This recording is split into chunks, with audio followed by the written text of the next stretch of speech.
नमस्कार, मैं हूं आपके साथ नलोफर अंसारी और आप देख रहे हैं एनटीवी न्यूज। आई नजर डालते हैं आज की खास खबरों पर।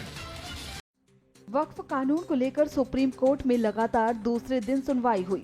सुप्रीम कोर्ट ने गुरुवार को सुनवाई के दौरान वक्फ कानून पर केंद्र सरकार को 7 दिन की मोहलत दी है। केंद्र को 1 हफ्ते के अंदर इस पर जवाब देने को कहा गया है। केंद्र का जवाब आने तक वक्फ संपत्ति की स्थिति नहीं बदलेगी, यानी कि सरकार के जवाब तक कानून पर यथास्थिति बनी रहेगी।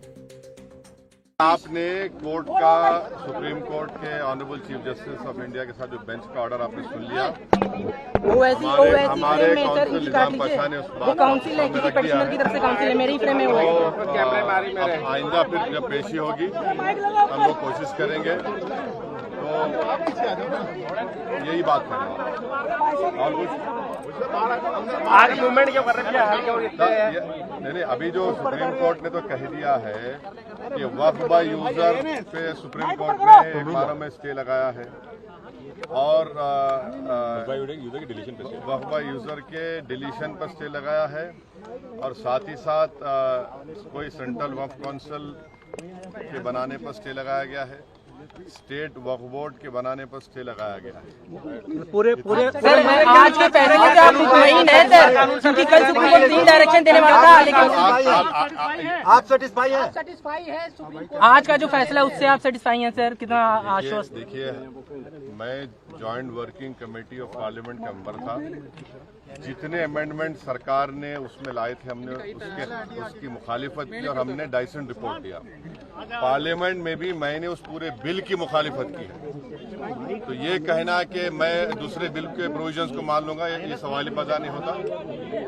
हम पूरे उस बिल को उस एक्ट को अनकॉन्स्टिट्यूशनल मानते हैं और ये आर्टिकल 25, आर्टिकल 26, 14 और 15 और 29 का ग्रेव वायलेशन है। ये हम पहले से ही बोल दिया है और आज फिर आपके सामने रिपीट कर रहा हूँ। देखिए, सवाल देखिए, आपको पूरे उस कानून को समझने की जरूरत है।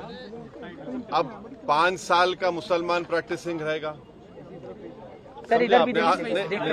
5 साल प्रैक्टिसिंग मुसलमान का तो रहेगा। अब उसको कौन डिसाइड करेगा? अब कोई महिला है, उसको कौन डिसाइड करेगा? तो ऐसे कई उसमें जो अमेंडमेंट्स के जरिए लॉ बनाया गया है, हम उसके आज भी मुखालिफत कर रहे हैं और कल भी अपोज करते रहेंगे। और लीगली हम सुप्रीम कोर्ट में चैलेंज किए, हम उसको उन तमाम चीजों को violation of the fundamental rights मानते हैं। Thank you. आज माननीय सर्वोच्च न्यायालय ने आज अंतरिम आदेश पर दोनों पक्ष को सुना और सुनने के बाद जो उन्होंने 2 तरह का अंतरिम आदेश अगले तारीख यानी कि 5 मई तक के लिए दिया है।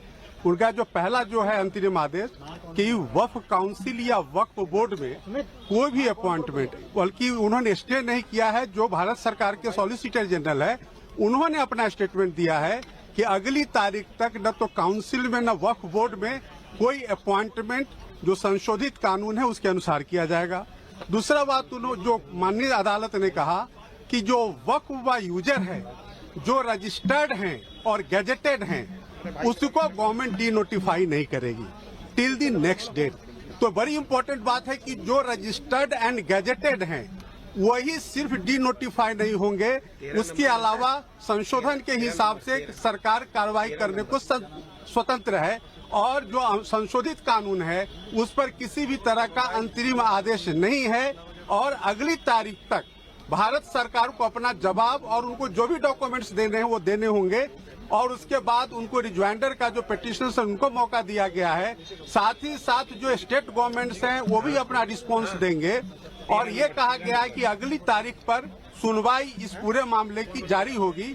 तो माननीय सर्वोच्च न्यायालय को जो रेस्पोंडेंट्स यानी कि भारत सरकार ने कहा कि हम डे टू डे सुनवाई के लिए तैयार हैं। आप पूरे मामले को, चूंकि ये पार्लियामेंट का कानून है, पार्लियामेंट के कानून को आप इस तरह से स्टे नहीं कर सकते हैं। और माननीय सर्वोच्च न्यायालय ने सॉलिसिटर जनरल ऑफ इंडिया के बात को माना है और उन्होंने संशोधन को स्टे नहीं किया है।